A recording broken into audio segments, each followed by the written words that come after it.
계속해서 업종별 이슈와 유망주 체크해 보도록 하겠습니다. 오늘은 통신주와 이 웹툰주 관련해서 알아볼 텐데요. 이 김아람 신한투자증권 연구위원 자리해 보셨습니다. 어서 오세요.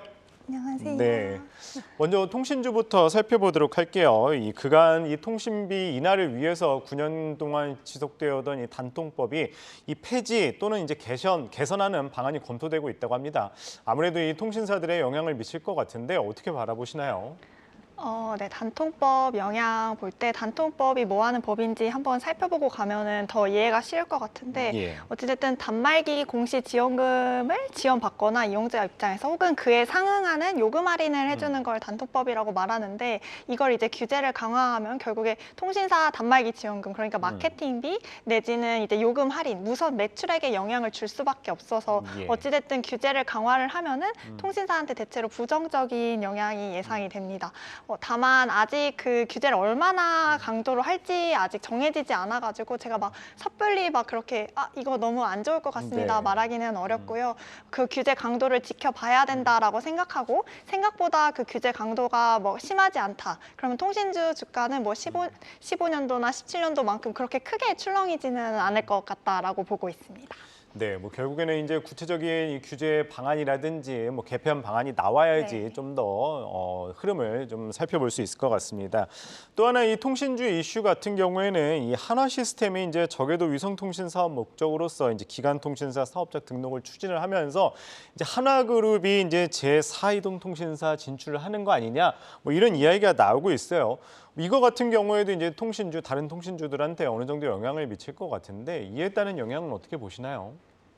우선 진출 가능성은 없지는 않다라고 보고 있고 예. 사실 6G가 조금 멀리 있긴 하지만 어찌됐든 그렇게까지 멀리 본다면은 뭐 UAM이라던가 기내 맞습니다. 와이파이라던가 이런 서비스를 제공할 때는 지상망으로는 어려운 부분이 있고 분명히 이 위성망을 사용해야 편리하게 통신을 서비스를 제공할 수 있는 부분이 있거든요. 예. 그리고 하나는 또 원앱의 파트너기도 하고 그런 걸 전체적으로 고려했을 때 진출 가능성 없지는 않겠다라는 네. 그런 생각인데 사실 통신사들이 가장 큰 돈을 벌어들이는 부분은 B2C인데 예. 하나 시스템이나 원앱이 하고 싶어 하는 것은 단기적으로는 B2B 위주이고 예. 네, 그런 방향으로 나간다고 했을 때 어찌됐든 통신사 실적에 미치는 영향은 굉장히 제한적일 수 있다. 네, 그래서 뭐 제4 이통사로 이제 진출한다고 하더라도 어쨌든 B2B 서비스를 하는 거지 B2C 서비스를 하는 그쵸. 거는 아니기 때문에 네, 주가에 영향은 크지 않을 것 같습니다. 예, 알겠습니다. 뭐 한번 실적들도 한번 살펴보도록 하겠습니다. 뭐 통신사들 가운데 SK텔레콤 같은 경우는 1분기에 좀 괜찮은 성적을 받아냈는데 다른 3사들, 그러니까 다른 이제 KT나 LG U+는 좀 어떻게 바라보면 좋을까요? 2분기 실적을 네. 어찌됐든 3사 모두 특별한 이슈가 지금까지로는 4월, 5월에서 없었고 예. 어찌됐든 해외여행들 많이들 가시면서 로밍 매출 올라오고 5G 가입자도 계속 자연적으로 늘고 있어서 또 비용도 많이 쓰고 있지 않거든요. 그래서 2분기 실적 3사 모두 나쁘지 않을 거라고 보고 있고 예. 무엇보다 작년에는 그러니까 22년 2분기에 인건비 기저가 있습니다. 예. 네, 그런 거를 생각해서도 잘 올라올 것 같다. 다만 KT그룹 같은 경우에는 이제 통신업을 하는 이제 본사 말고 이제 그룹사로 이제 그쵸. BC카드라던가 아니면 에스테이트 호텔 사업하는 에스테이트 내지는 광고 사업하는 나스미디어 같은 이런 경기에 영향을 받는 그룹사들을 많이 가지고 있어서 예. 네, 그런 기저를 고려해도 이게 좀 많이 안 좋다라고 하면은 뭐 SKT나 U+ 대비 실적이 안 좋을 수도 있을 것 예. 같습니다. 네. 그렇다면 좀 통신주들 매력을 좀 어느 정도로 보세요? 그래도 이제 투자자들이 가장 네. 궁금한 게 이제 통신주를 사도 되냐? 뭐 이게 네. 궁금할 것 같은데 좀 네. 어느 정도로 바라보시나요? 결국에는 규제가 제일 중요할 것 같다라고 보고 있고 규제가 생각보다 강하면은 또 지금 다른 섹터들 너무너무 좋잖아요. 그래서 만약에 규제가 생각보다 세다 그러면은 계속 주목을 받지 못할 가능성도 있다라고 보고 있고 다만 규제가 상대적으로 제한적이다라고 예. 하면은 어찌됐든 3사 모두 실적 성장 나오고 특히 SK텔레콤 같은 경우는 편안하게 한 8%대 성장을 기대하고 있거든요. 예. 그래서 규제가 제한적이고 뭔가 이런 편안한 실적주에 대한 그런 수요가 있으신 분들이라면 T 정도는 그래도 안정적으로 상승할 수 있지 않을까 보고 있고 전반적으로 봤을 때는 조금 조심해야 할 것 같다는 생각 가지고 있습니다. 뭐 결국에 이제 통신주들 같은 경우에는 이제 규제 여부에 따라서 또 한번 지켜봐야 될 것 같은데 그러면 통신주들 가운데 탑픽을 꼽자면은 SK텔레콤을 그래도 말씀을 하실 건가요? 네, 텔레콤을 제일 좋게 보고 있고 규제 영향을 예측하기 어렵기 때문에 그거를 살짝 제외하고 본다면 결국에 저는 통신주의 핵심은 실적과 주주 환원과 예. 그리고 규제라고 보고 있는데 실적 3사 중에 가장 편안하게 올라올 것 같고요. 주주 환원 측면에서 봐도 3사 중에 가장 기대 배당 수익률 높고 예. 그리고 아직 말은 안 해줬지만 연내에 한 1,700억 이상 규모로 자사주 매입을 발표해줄 가능성이 높아서 예. 네, 그런 이벤트도 있고 해서 T를 가장 좋게 보고 있습니다. 예, 알겠습니다. 뭐 통신주 같은 경우에는 뭐 역시 앞에서도 이야기했지만 규제 여부에 따라서 살펴봐야겠지만 그래도 그 가운데서는 SKT 좀 안정적인 실적에 따라서 좀 주목할 필요 있다 말씀 주셨습니다.